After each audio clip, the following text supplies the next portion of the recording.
की बांसुरी। एक सुहाना सा दिन होता है और मगन, रामलाला, चंदन, राजन, तपन और गोलू के पापा गांव के बरगद के पेड़ के नीचे बैठकर अपनी शाम की गपशप कर रहे हैं। अरे रामलाला और चंदन, तुम्हारी फसल कैसी चल रही है इस साल? अरे बंधु, क्या बताएं, बारिश ने तो परेशान कर रखा है। सही बात, बारिश की कमी ने दिमाग खराब कर दिया है। सरपंच गांव वालों के लिए एक खबर लेकर आता है। अच्छा मेरे गांव के भाइयों, सुनो जरा।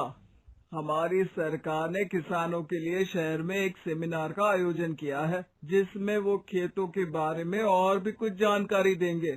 तो मुझे लगता है कि हमें वहां जाना चाहिए। सरपंच जी, मेरे खेतों में कीड़ों ने परेशान कर दिया है, उसके लिए कुछ जानकारी मिलेगी क्या? बिल्कुल, तुम्हारे खेतों के बारे में तुम्हें सारी जानकारी देंगे वो लोग। तुम तीनों को जाना चाहिए, बहुत फायदा होगा तुम्हें उससे। ये कहकर सरपंच वहाँ से चला जाता है और तीनों सोचते हैं कि वो शाम के वक्त मैदान पर मिलेंगे और वहीं से रवाना हो जाएंगे।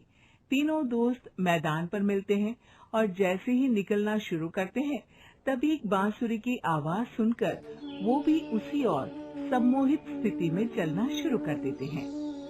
कुछ बच्चे हर बार की तरह अपना दोपहर का फुटबॉल का गेम खेल रहे हैं। पकड़ लिया, पकड़ लिया, पकड़ के दिखा मुझे, इतना भी नहीं कर सकता। अच्छा, कितना भागेगा? आखिरकार तो मेरी पकड़ में आ ही जाएगा। हाँ, तुझे पता नहीं तपन, राजन कितनी तेज दौड़ लगा सकता है। खेलते खेलते अचानक से एक बांसुरी की मीठी आवाज सुनाई पड़ती है। सारे बच्चे उसका पीछा करने लगते हैं। शाम हो गई है और बच्चों के घर न आने की वजह से उनकी माँ मैदान में पहुँच जाती है। राजन बेटे, अरे ओ राजन बेटे, किधर चले गए? इतनी देर हो गई, घर वापस क्यों नहीं आए बेटे? तपन बेटा, चलो घर, शाम हो गई है, कितना खेलोगे? और गोलू, ओ गोलू। तीनों की माँ एक दूसरे को देखने लगती है और उन्हें एहसास होता है कि उन तीनों के बेटे घर आए ही नहीं। अरे राजन और गोलू की मम्मी, आप इधर? राजन और गोलू घर नहीं आए क्या अभी तक? नहीं तो दोपहर में राजन मुझे बताकर गया था कि वो तपन और गोलू के साथ खेलने जा रहा है। मैंने सुना है कि गांव में एक चुड़ैल घूम रही है, कहीं वही तो नहीं ले गई ना हमारे बच्चों को?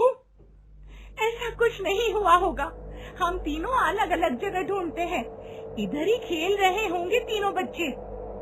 ये कहकर तीनों बच्चों की माएं उन्हें ढूंढने निकल गई। बहुत देर हो गई और फिर भी तीनों बच्चे मिले नहीं। तीनों की माएं मैदान पर फिर से मिलती हैं। सुनिए जी, ये तीनों मिल ही नहीं रहे हैं और मेरे दिमाग में बहुत बुरे बुरे ख्याल आ रहे हैं। आप चिंता मत कीजिए, हम सरपंच से जाकर बात करते हैं, वो हमारी मदद करेंगे। गोलू की माँ सही कह रही हो आप, चलो चलते हैं।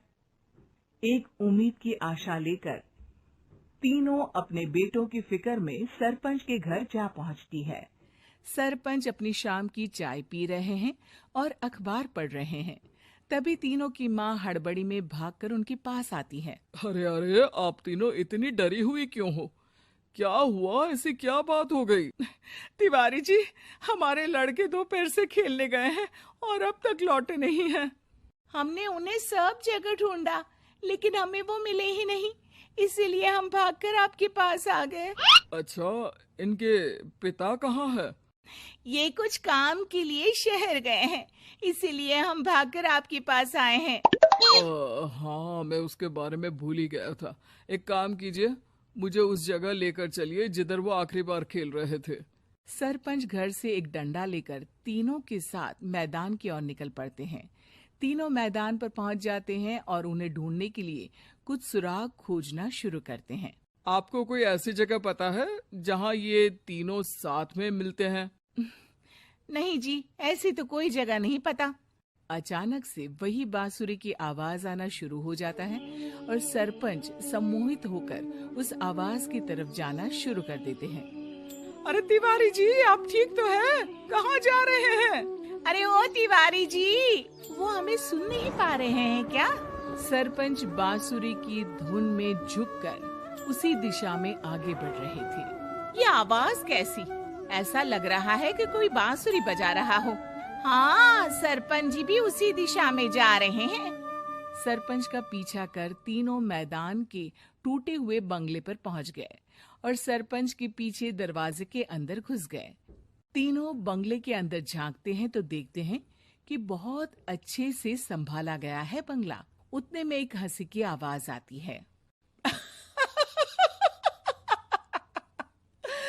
मेरी बांसुरी, तूने मुझे आज तक कभी तंग नहीं किया। हमेशा अपने जादू से लड़कों को खींच लाती है। ये बोलते ही राजन की माँ को तीनों बच्चे और उनके पिता वहाँ चुड़ैल के पास लेटे हुए दिखते हैं। अरे वो देखो, गोलू के पापा। अरे रे! अरे गोलू की माँ, आप चुप रहिए ना जरा। उस चुड़ैल ने देख लिया तो हम भी फंस जाएंगे। इन्हें बचाएगा कौन? लगता है ये शहर गए ही नहीं और इस चुड़ैल ने इन सबको भी यहीं बुला लिया है। अब हमें इन्हें छुड़ाना होगा। एक काम करते हैं। राजन की मम्मी गोलू और तपन की मम्मी को एक प्लान बताती है। बिल्कुल सही कह रही हो राजन की मम्मी, चलो आज इस चुड़ैल को मजा चखाते हैं। तीनों माएं अपने छुपने की जगह से बाहर निकलती हैं और एक्टिंग करना शुरू कर देती है। ये तो बढ़िया है। अब इसका असर औरतों पर भी हो रहा है। वाह जी वाह। तीनों माएं चुड़ैल की थोड़ा करीब आती हैं। राजन और गोलू की माँ चुड़ैल को पकड़ लेते हैं और तपन की माँ बांसुरी हाथ से पकड़कर तोड़ देती है। अरे पागल औरत, ये क्या कर दिया? मेरी बांसुरी को तोड़ दिया। अब मेरी शक्तियाँ खत्म हो जाएगी।